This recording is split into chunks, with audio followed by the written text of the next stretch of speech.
We hear so much about the next big thing, right? Cutting-edge tech, new innovations. But what about the things we rely on every day? The buildings, the infrastructure, sort of the silent workhorses? Hmm. There was this line in one of our sources today, "We are spending our assets and wasting our inheritance." Wow, that really paints a picture of what happens if we neglect this stuff. It really does. It's stark. Makes you think about, well, how are we supposed to be managing these essential things? Exactly. And if you're listening, chances are you're someone who likes to get the bigger picture, even the parts that maybe aren't flashy headlines. Definitely. So today we're doing a deep dive into a report from the Federal Facilities Council. It's called Budgeting for Facilities Maintenance and Repair Activities. Okay. Think of it as maybe an insider's guide to how federal facilities are kept up. And honestly, a lot of these principles apply way beyond just federal buildings. Oh, for sure. So if you've ever wondered how these budgets work, or why some buildings always seem to be needing repairs, this deep dive is absolutely for you. We're aiming to break down the report's core ideas, make it clear, structured. And hopefully give you some of those aha moments about this, really vital but often overlooked area. Right. So our mission today, really understand the guidelines for maintenance and repair budgets, specifically for federal facilities. We'll get into that key 2-4% guideline. Okay, yeah, I saw that mentioned. We'll look at how agencies actually experienced using it, the challenges they ran into, and the smart strategies they're using now to manage these costs. It's all straight from the FFC report and agency survey responses. Okay, let's start there then. This 2-4% guideline. It sounds like the core concept. Where did it come from? Yeah, it's central. It actually popped up first in a 1990 report from the Building Research Board, the BRB. Their report was called Committing to the Cost of Ownership. Yeah.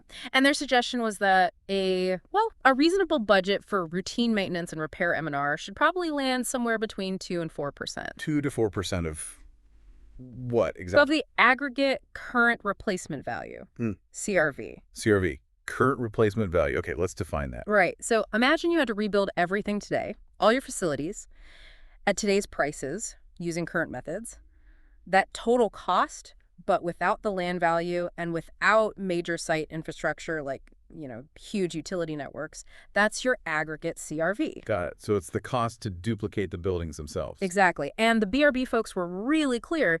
This 2-4% wasn't like a target to hit and stop. It was the absolute minimum, especially if maintenance had been neglected. So if you had a backlog. Then you'd actually need to spend more than 4% just to catch up and get things back to a stable condition. Okay, so it was put out there as this baseline. But you mentioned the FFC did a follow-up survey. Did everyone just jump on board? Didn't sound like it. Yeah, you picked up on that. The survey findings were interesting. The original BRB report got around, people cited it. But the FFC survey showed pretty clearly the guideline wasn't universally adopted. Okay.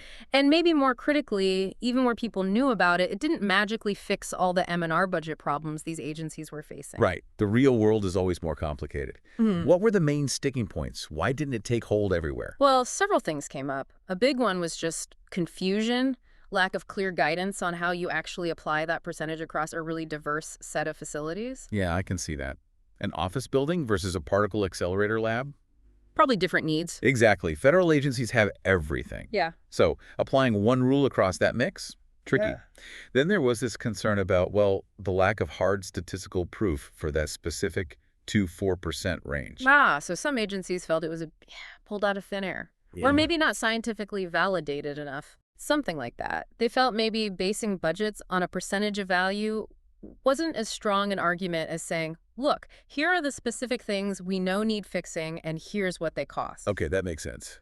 Needs-based versus formula-based. Right. So the guideline maybe sparked a needed conversation about funding levels, but it wasn't this perfect one-size-fits-all solution. Were there other big issues that came up in the survey? Oh, definitely. A fundamental one was disagreement on what even counts as maintenance and repair, M&R. Really? That seems pretty basic. You'd think so. But should, say, routine checks done by the person operating the equipment be in the M&R budget? What about a small renovation that also happens to fix a leaky pipe? Where do you draw the line?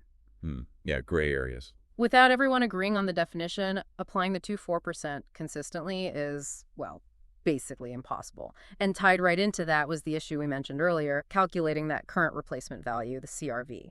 Right. If you can't agree on the value, you can't agree on the percentage of the value. Precisely. Different agencies were using different methods to figure out their CRV, which just added another layer of inconsistency. Okay, so let's dig into that.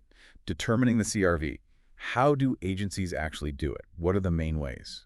The report lays out two main methods they saw being used. The first one is pretty logical.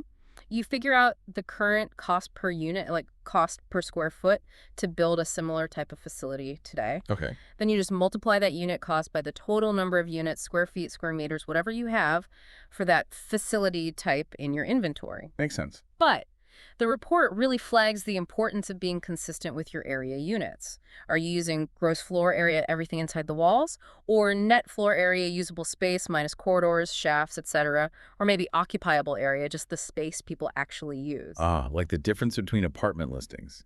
Gross versus net usable. Those details matter. They absolutely matter here. Mix them up and your total CRV calculation can get way off. And since that 2-4% is applied to the CRV, well, garbage in, garbage out, right? Right. Accuracy in the base number is key. Yeah. Okay, so that's method one. Current unit costs. What's the other main approach? The second way is to look back at what the facility originally cost to build. The historical cost. Yeah. And then you apply an escalation factor, basically an inflation index for construction, to bring that old cost up to today's dollars. Things like the Engineering News Records Building Cost Index are often used. Okay, so you inflate the original price. Exactly. And importantly, if you've made any major additions or big improvements over the years, not just routine upkeep, but real capital improvements, you have to value those separately, using the same escalation method and add them to the inflated value of the original building. But regular maintenance doesn't count towards increasing that value for this calculation. Correct. The report's very clear on that. Money spent on routine M&R doesn't add to the facility's capital value in this context. So two methods. Did the report suggest one was better or easier? The committee writing the report seemed to think that the first method, using current unit construction costs, was often simpler to pull off, especially if you have good, reliable data on what things cost to build right now. Okay. They also made an interesting point about precision. While you want good numbers, they suggested that maybe striving for absolute pinpoint accuracy on every single building's CRV isn't totally necessary. How so? Because when you're looking at an agency's whole portfolio, hundreds or thousands of buildings, some individual errors might overestimate value, others might underestimate. And at the aggregate level, those errors tend to kind of cancel each other out. Ah, the law of large numbers. Sort of. That's a bit reassuring. It is. But they also threw in a caution flag there. Which was? Agencies shouldn't deliberately inflate their CRVs just to make their 2-4% budget request look bigger. The guideline is meant to be helpful, not a way to game the system. Right, needs to be based on realistic values. Mm. Okay, so we've talked about the guideline, the challenges, and how to calculate the value it's based on. Now, back to that tricky question. What is M&R? What does the report say should definitely be in those budgets? Yeah, this is crucial for applying the guideline properly. The report gets pretty specific. At the core, they say, is preventive maintenance. The regular checkups. Exactly. Planned, scheduled activities, inspections, adjustments, cleaning, lubrication, maybe some minor repairs on equipment that doesn't have a dedicated operator. Think HVAC systems, electrical panels. It's proactive. Designed to stop bigger problems before they start. Precisely. A good PM program is seen as the cornerstone. It can really cut down on emergencies and expensive failures later. Makes total sense. What else belongs in the M&R budget? Programmed major maintenance. These are bigger tasks, things done on a cycle longer than 1 year. Like painting or roof work. Yep, exactly. Repainting buildings, major roof upkeep or replacement, fixing roads and parking lots, big overhauls of utility systems. Those are programmed M&R. Then there's predictive testing and inspection PT&I. This is where it gets kind of cool, using tech to find problems early. Right. You mentioned this briefly. It's not just waiting for a schedule, but actually checking the health of the equipment. You got it. Using things like infrared cameras to spot heat issues in electrical gear or find damp spots in roofs. Using ultrasonic tools to find tiny pipe leaks. Wow. Or analyzing oil from machines to see if there's wear. Checking vibrations in motors or pumps to catch bearing problems before they seize up. It lets you be much more targeted. Okay, that's predictive. What else is included? Routine repairs. This is about restoring something, a system, a piece of equipment back to how it was supposed to operate, its original capacity or efficiency. So fixing a broken boiler by putting in a similar new one. Perfect example. That's a routine repair. Yeah. But, and this is an important distinction, if you replace that boiler with a much bigger, fancier, more efficient one, the extra cost for that upgrade, that increased capacity, that part might be considered a capital improvement, not routine M&R. Got it. So M&R is about maintaining the status quo, functionality-wise. Largely, yes. Then you have service calls. These are the unscheduled things. Someone calls in because something broke. The unexpected stuff. Right. And the response could be urgent and emergency if it's a safety issue or shuts down something critical, or it could be handled routinely if it's less severe. Okay. And finally, replacement of obsolete items can be M&R if it's necessary to keep the facility operating safely and reliably. Maybe you have to replace something to meet a new safety code, or you literally can't get parts for an old system anymore. Okay, that's a pretty comprehensive list of what's in. Yeah. The report also mentions some tricky areas, right? Like backlogs and military personnel. Yeah, it acknowledges those are tough nuts to crack. Many agencies have huge backlogs of M&R work from years of underfunding. The 2-4% guideline is mostly about current needs, so how you fund tackling that backlog. Ugh. The report doesn't really give a single answer. Agencies have to figure that out separately, maybe? Often, yes. Maybe they add a bit extra for backlog reduction. Maybe it's a whole separate funding request. And the military personnel issue is similar. If soldiers are doing M&R work, but their pay comes from a different pot of money, it's hard to use the 2-4% guideline accurately because you don't see the true total M&R cost and effort. Right, those sound like real headaches for consistent budgeting. Mm-hmm. Okay, let's flip the coin now. What does the report say should generally be excluded from M&R budgets? The big dividing line is between M&R and things that are either purely operational or considered new construction or major capital improvement. Okay, so what falls under operational? Things like daily janitorial services, removing snow, pest control, trash collection, basic grounds care like mowing, security guards, fire protection services, environmental compliance operations. Those are typically seen as operational expenses. That seems pretty clear. Keep the place clean, safe, and running day to day. Exactly. But like you suspected before, there can be gray areas. Like the utility plants. You remembered. Yeah, central utility plants. The operators running the plant often do some routine maintenance as part of their job. Technically, that is maintenance, but it's often so hard to separate their operating time from their maintaining time. So agencies just lump it all under operations for simplicity. Often, yes, for the operator's time, anyway. But the report is clear that any non-routine maintenance on those plants, big repairs, overhauls, whether done by internal staff or contractors, that is an M&R expense. Okay, that clarifies it a bit. What else is typically excluded? General grounds, care mowing, trimming hedges, planting flowers usually excluded. Even if it involves minor repairs to the lawnmower, the overall activity is operational. Right. And then there are other non-maintenance activities, doing minor alterations to a space that isn't really a repair, handling service requests not related to breakdowns, like hanging pictures, providing support for special events, having staff on standby for mission activities. Those should all be funded separately from the core M&R budget. So keeping those buckets separate is key for the 2-4% guideline to even be meaningful. Absolutely. You need a clear picture of true M&R needs. Okay, so we understand the guideline, the challenges, what's in, what's out. The report also talks about strategies to actually minimize M&R costs. It mentions a shift from reactive to proactive management. Yes, this is a major theme. The report really pushes the idea that just fixing stuff after it breaks the reactive approach is ultimately way more expensive. The run-to-failure model. Exactly. It leads to more downtime, often bigger, more catastrophic failures, and this cycle of deferred maintenance where things just get worse and worse faster and faster. The goal is to shift towards being proactive. Planning ahead, anticipating problems. Right. Addressing potential issues in a planned, timely way before they become huge, costly emergencies. And this proactive approach happens at different levels within an organization. Correct. The report breaks it down into two main management levels. First is the network or facility level. This is the big picture stuff. Strategic decisions. Yeah. Making broad decisions for whole groups of buildings or entire facilities. Answering the what, where, when, and how much budget questions. Yeah. This is where you set up your long-term programs for preventive maintenance, programmed maintenance, planned repairs, based on future projections. Okay, the overarching plan, what's the other level? That's the project level. This gets more tactical. It's focused on the how best question for specific maintenance tasks that have already been identified. So figuring out the best way to fix a specific roof leak, for example. Exactly. Analyzing why it's leaking, looking at different repair options, choosing the most effective and cost-effective solution, maybe considering the life cycle cost. This level is more about short-range work plans and execution. Managing all the information for both levels, especially with lots of buildings, seems like it would be overwhelming. You mentioned CMMS earlier. Yeah, computerized maintenance management systems. Honestly, the report suggests it's pretty much impossible to do modern, efficient facility management at any scale without a good CMSS anymore. Why are they so critical? They handle the sheer volume of data, tracking work orders, scheduling all that preventive maintenance, managing budgets, parts inventory, predicting future needs.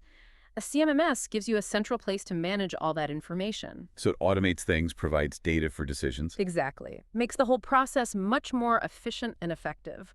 The report doesn't plug specific brands, of course, but it really highlights how vital these tools are. Okay. And we talked about preventive maintenance being key. The report hammers that home for cost effectiveness, too.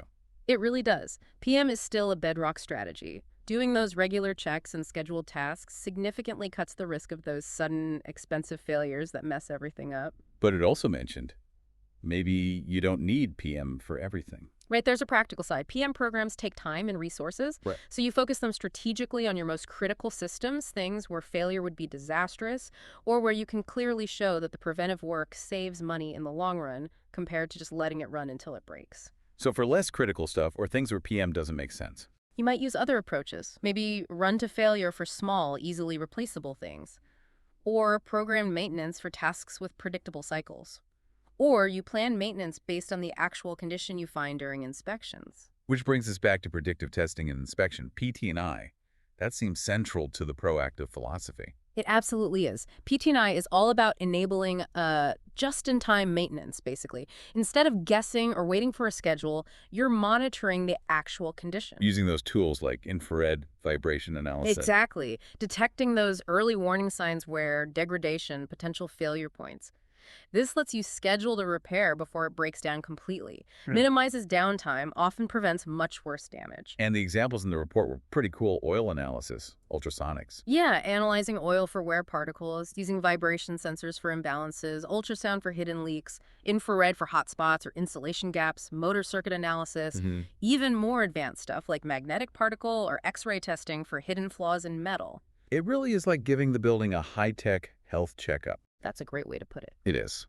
And building on that, the report introduces reliability-centered maintenance, RCM. What's the idea there?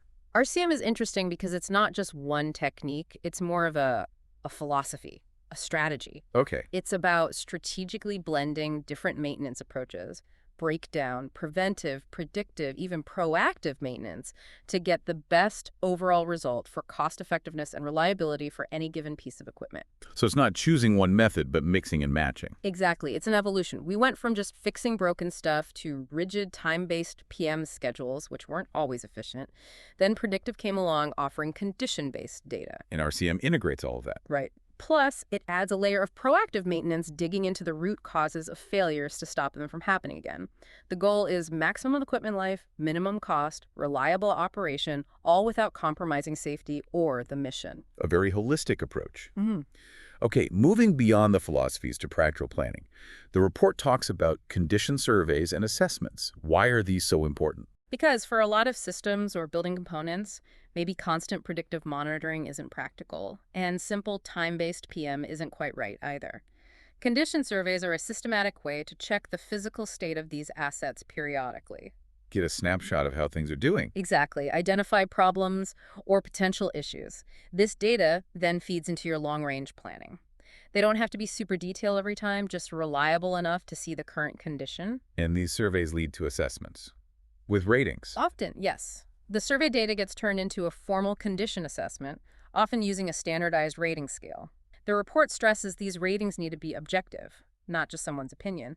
Repeatable, different inspectors should get similar results, sensitive enough to show real changes over time, and ideally linked directly to the estimated cost of repairs. Any examples of good rating systems? They mention the ASTM Pavement Condition Index, the PCI, as a widely used, well-established example for roads and parking lots. Okay, so these assessments give you the data to plan. And the report mentions using predictive modeling with this data too. It does. Predictive modeling takes that condition assessment data and uses it, along with known deterioration rates, to forecast future M&R needs. Like looking into a crystal ball for maintenance. Sort of, and a key concept here is finding the best time for maintenance. Research shows that as something deteriorates, the cost to fix it goes up, often sharply, exponentially even. Right.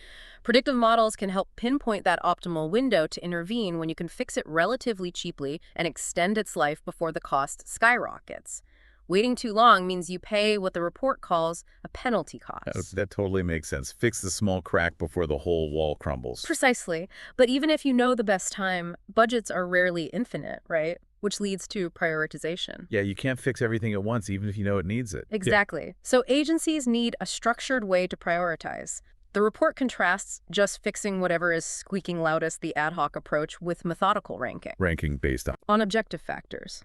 Things like the repair cost, the impact on the mission if it's not fixed, safety risks, regulatory compliance issues, things like that. So you weigh different factors to decide what gets done first. Right.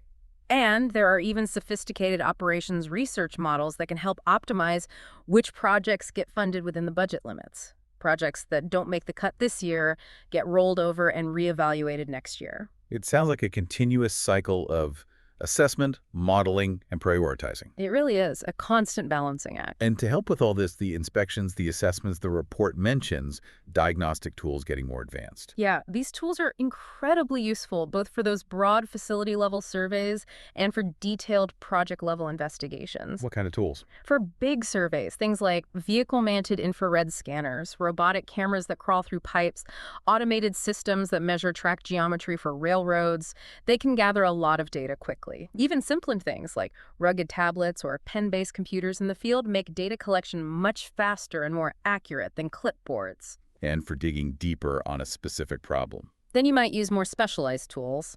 Lab testing of material samples, non-destructive tests to check structural strength, things like that. It's pretty impressive how much tech is involved in keeping things maintained. It really is. And one last concept the report touches on is concurrent engineering. What's that about? Concurrent engineering. Yeah. Sounds collaborative. It is. It's about thinking about maintenance right from the very beginning when you're designing a new facility or buying major equipment. Building in maintainability from day one. Exactly. Getting designers, the people who will actually operate the facility, and the maintenance folks talking to each other early on. The goal is to choose equipment and designs that are not only good at their main job, but are also easier and cheaper to maintain over their entire life. That seems like such a smart long-term view.